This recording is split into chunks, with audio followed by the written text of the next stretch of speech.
Resident Evil is the highly anticipated Netflix series adapted from the acclaimed franchise of the same name and video game series. Ahead of its premiere, the showrunner Andrew Dabb detailed the main similarities between the two. On Thursday, 8 episodes from the first season of Resident Evil landed on the worldwide streaming platform. The series followed the lives of 14-year-old twins, Jade Wesker, played by Ella Balinska, and Billy Wesker, Adeline Rudolph. As the children of Dr. Albert Wesker, Lance Reddick, who were conceived through suspicious circumstances, the series explored the various struggles they faced. The storyline took place in 2022 and 2036, as well as the years in between when the sisters find out the dark truth about their origins. Although the Netflix series will be the second adaptation, it will also have some major similarities to the original game series. The game, derived in Japan and known as Biohazard, became a worldwide success and popularized the over-the-shoulder third-person view.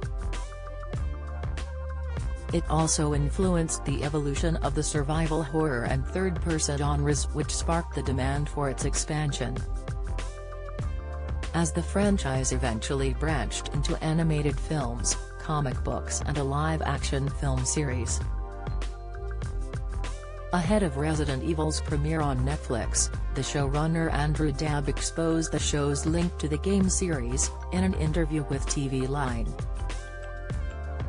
Dabb recognized the twin sisters' shared similarities with the Winchester brothers, who were the focus of the game.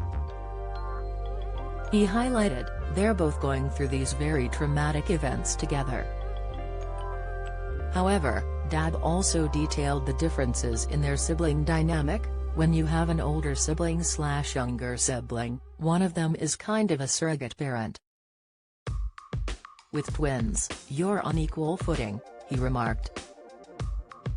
The power struggle is even more dynamic because one day it's the one to win, and one day it's the other to win, but age doesn't really factor into it.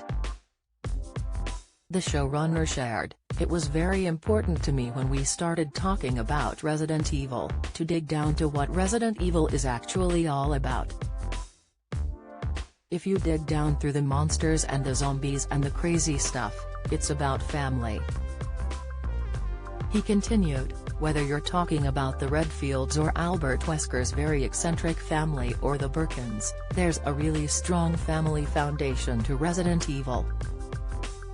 Obviously, I was a fan of the games and the movies, but once I sat down and really thought about it, I was like, oh, I understand how to make these characters feel real, versus making them feel like characters in an apocalypse." Speaking on the future of the series, Dabb added, "Whether that's 2 seasons or 3 seasons or 4 seasons or 5 seasons, we'll let the audience dictate to us. I will say that the deeper we get into it, the more story we're finding as we bring in more elements from the games and expand these worlds and these characters." Resident Evil is available on Netflix.